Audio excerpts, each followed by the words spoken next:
Alors voilà les représentants et le nom des 3 startups qui vont tour à tour venir pitcher 5 minutes chacune par ordre alphabétique de l'entreprise.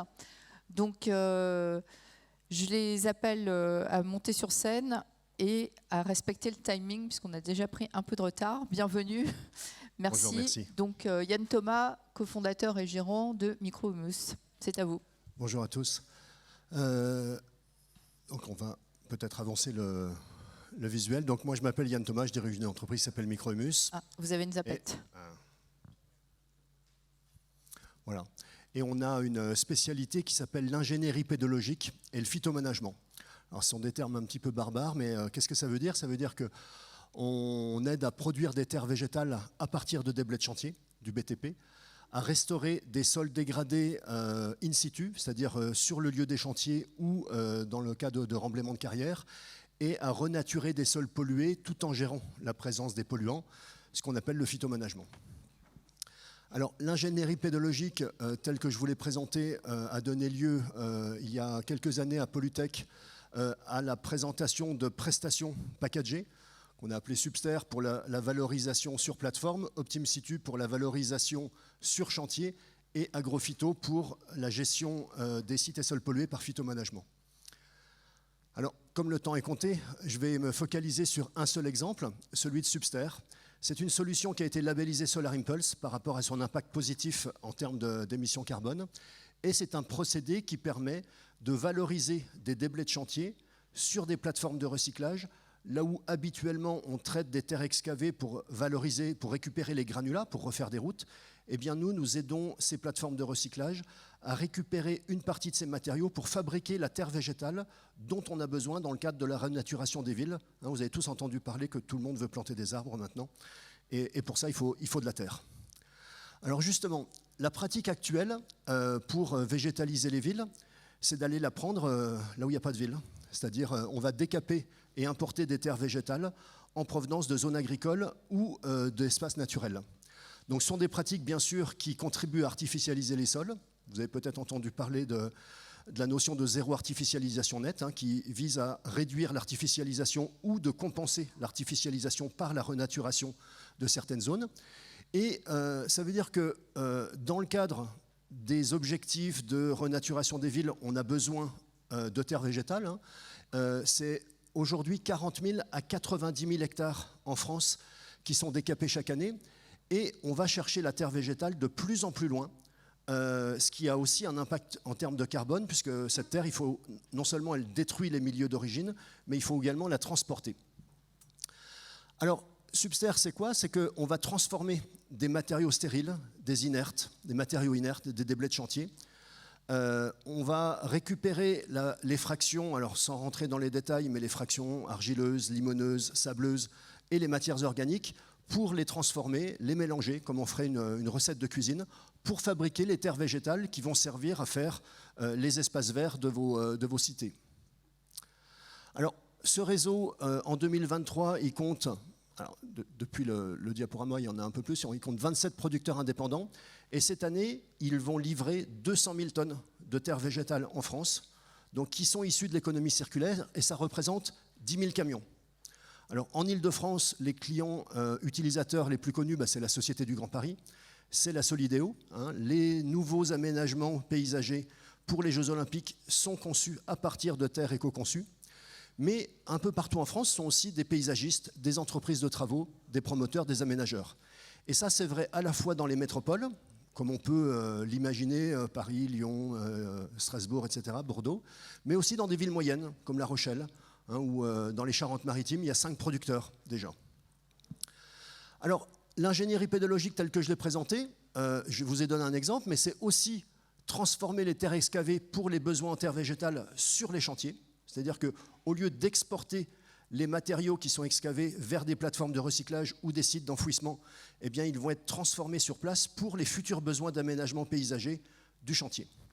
Et donc là, il y a des chantiers qui commencent à voir le jour partout en France qui décident de s'emparer de ce concept. Agrophyto, la troisième prestation que notre entreprise propose, c'est de gérer les sols et les terres polluées in situ, même les terres qui sont porteuses d'un passif, qui peuvent être contaminés par des hydrocarbures ou des métaux, par exemple.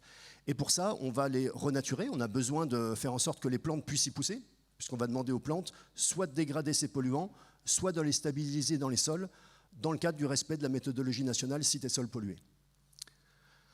Donc aujourd'hui, Microhumus, c'est plus de 230 références en B2B et des milliers de chantiers qui ont déjà été alimentés par les prestations de nos clients. Je prends l'exemple de la ville de Bordeaux où il y a quelques mois, le 700e chantier a été livré à partir de ces terres éco-conçues. Donc vous voyez ici à la fois des entreprises du BTP, des industriels comme ArcelorMittal, mais aussi des grandes structures comme le CERN. Depuis quelques jours, on a été informé qu'on avait remporté dans le cadre de notre consortium le marché pour la valorisation des déblais du Lyon-Turin. Donc vous voyez que ce n'est pas seulement le petit paysagiste du coin, c'est aussi des très gros aménagements et des très grosses productions de volume qui sont en cause. Voilà. Bravo, vous êtes presque on time. Presque Bravo. le timing. Oui, bravo, merci beaucoup. Je pense qu'on peut applaudir Microhumus. Est-ce qu'éventuellement quelqu'un a une question rapide? Non, donc je vais appeler la prochaine start-up à monter sur scène. Donc Gwenaël Postek d'Open Forêt, bienvenue, bonsoir. Ça marche ?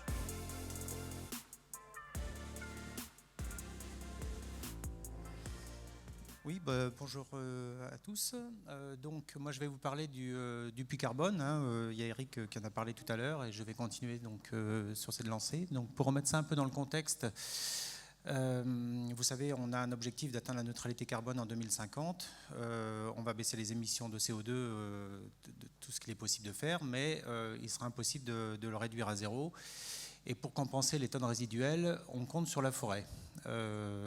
Or, surprise, le puits forestier qu'on considérait comme étant assez stable et immuable présente des signes de faiblesse et baisse. Et donc, l'objectif ici, c'est de regarder la vulnérabilité du stock carbone forestier.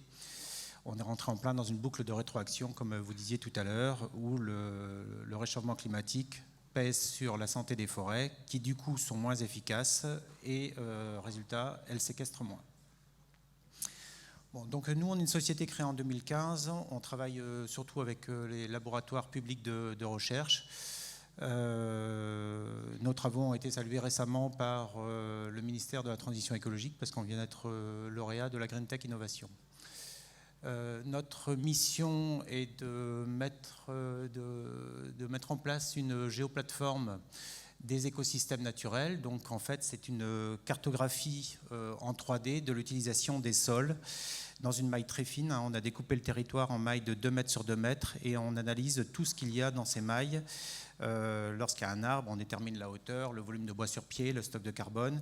On reconstitue des parcelles, des communes, des communautés de communes, des départements. Enfin, donc on est complètement multi-échelle par rapport à ça.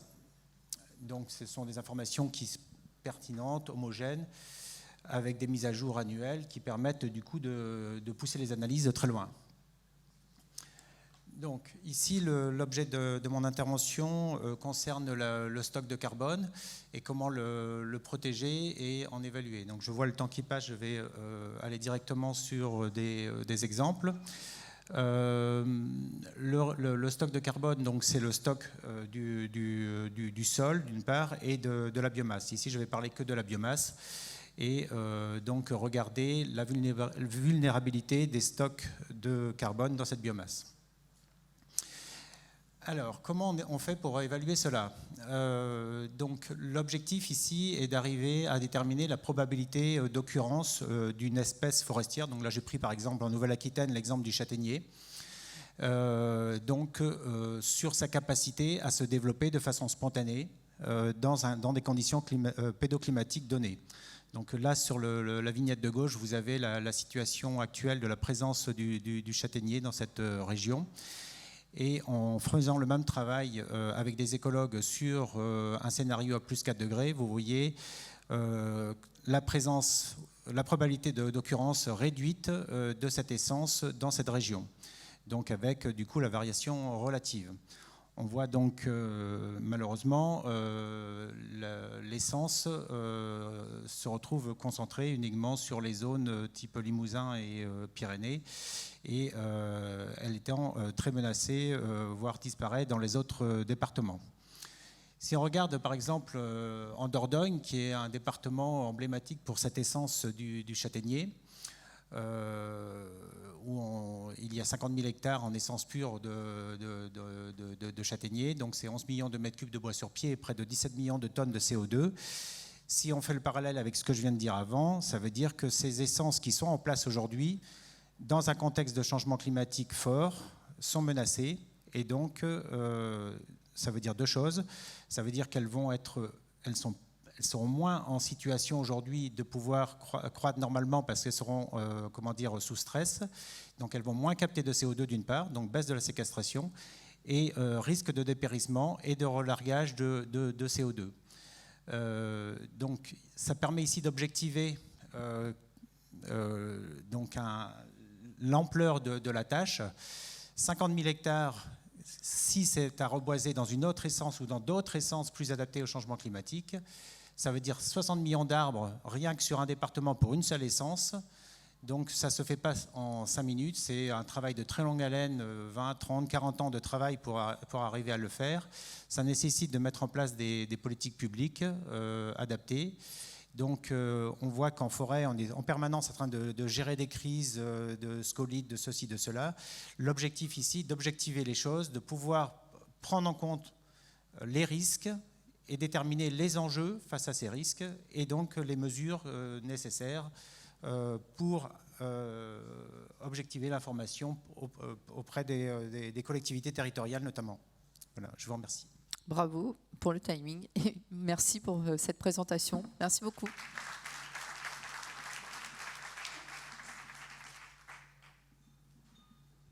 Ah, est-ce que quelqu'un a une question ? Je vois pas bien dans la salle là. Je crois pas. Je vois pas de main levée.